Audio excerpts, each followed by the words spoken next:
बच्चों कल हमने जाना था फर्मेंटेशन के बारे में, जिसमें शुगर से अल्कोहल बनाई जा रही थी। तो हम आगे थोड़ा बढ़ते हैं। अब है माइक्रो ऑर्गेनिज्म, यानी कि जो आपके सूक्ष्म जीव हैं, उनसे आप क्या क्या दवाइयाँ बना सकते हैं।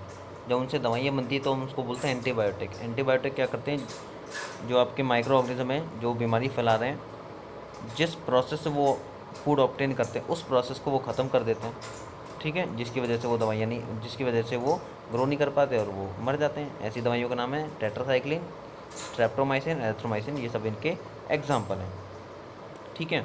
अब ये अलेक्जेंडर फ्लेमिंग ने एक पेनिसिलिन नामक दवाई की खोज करी थी। ठीक है, वो क्या होती है, एंटीबायोटिक होती है जो बैक्टीरियल ग्रोथ को रोकने के काम आती है। ठीक है। अब यहाँ आपके सामने देख सकते हैं, एक है, ये मैंने आपको बता दिया है, एडवर्ड जेनर ने क्या करी थी, वैक्सीन की खोज करी थी। ठीक है, वैक्सीन जब आपने देखा होगा छोटे छोटे बच्चों में वैक्सीन लगाए जाते हैं, पोलियो के, चिकन पॉक्स के। वैक्सीन की एक खास बात होती है, जब किसी भी चीज़ का वैक्सीन आपकी बॉडी में इंजेक्ट हो जाता है तो वो बीमारी आपको जीवन भर तक नहीं होती है। ठीक है, इसके रिगार्डिंग बहुत सारा एडवर्टाइजमेंट वगैरह आप देखते हैं न्यूज़ में। अब इंक्रीजिंग सॉइल फर्टिलिटी, कि माइक्रो ऑर्गेनिज्म सॉइल की फर्टिलिटी को कैसे बढ़ाते हैं। एक तो नाइट्रोजन फिक्सेसर्स होते हैं, जो राइजोबियम बैक्टीरिया करता है, ये हम थोड़ी देर बाद में पढ़ने को हमें मिलेगा, एक टेबल है उसमें आएगा।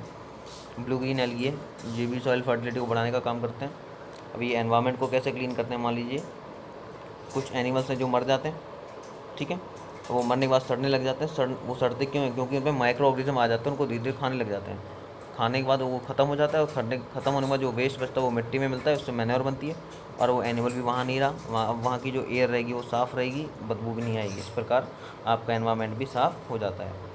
अब है हार्मफुल माइक्रो ऑर्गेनिज्म, यानी कि ऐसे माइक्रो ऑर्गेनिज्म जो बीमारी फैलाने का काम करते हैं, वो क्या कहलाते हैं, हार्मफुल माइक्रो ऑर्गेनिज्म। उनको एक शब्द में क्या बोलते हैं, पैथोजेंस बोलते हैं। ठीक है। Disease causing micro organisms in humans.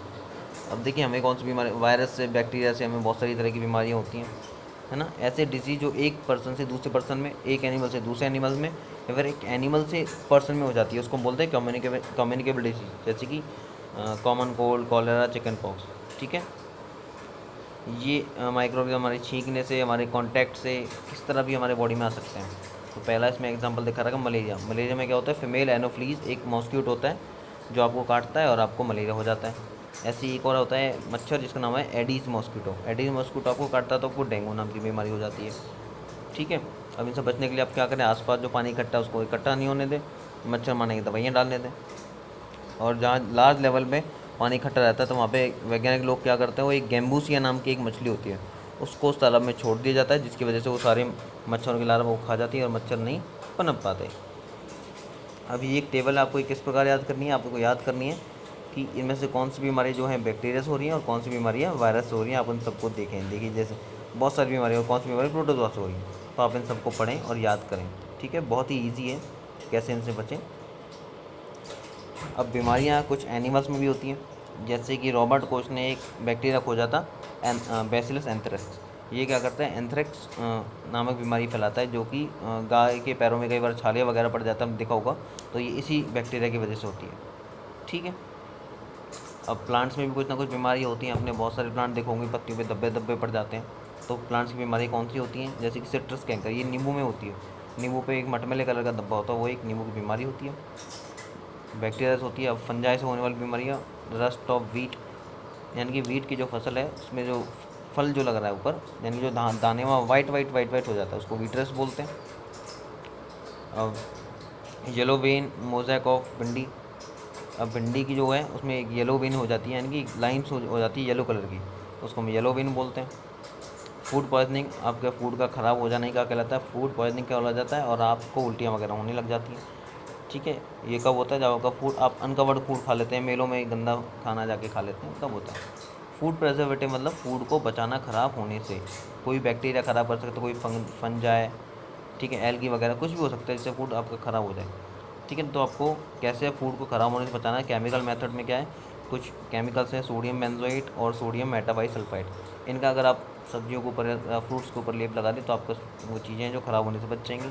Common salt, जो आपके जैसे कुछ सब्जियां हैं जो आप देखेंगे, खीरे, ककड़ी वगैरह, उनको नमक के घोल में डुबो करके कोल्ड स्टोरेज में रखा जाता है, जिससे वो ख़राब नहीं होते हैं।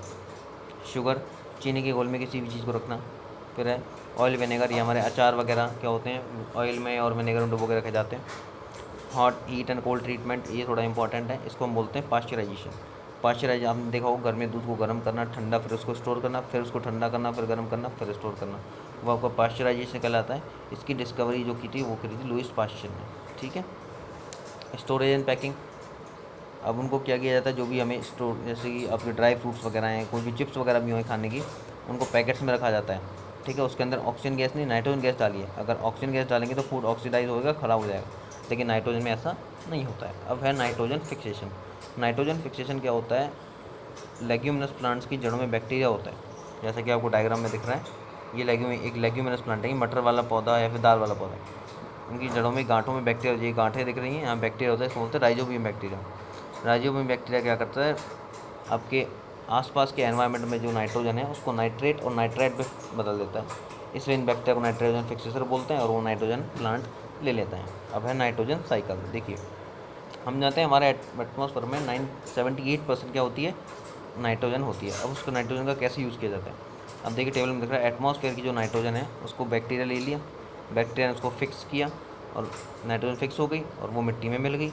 मिट्टी में मिलने के बाद उनको प्लांट के द्वारा ले लिया गया। ऐसे लाइटनिंग के थ्रू भी नाइट्रोजन फिक्स हुई, वो भी मिट्टी में मिल गई, उनको भी प्लांट ने ले लिया, उस प्लांट को एनिमल ने खा लिया, एनिमल वेस्ट आया वो मिट्टी में मिल गया, वापस से फिर यही साइकिल चलेगा, ठीक है ना।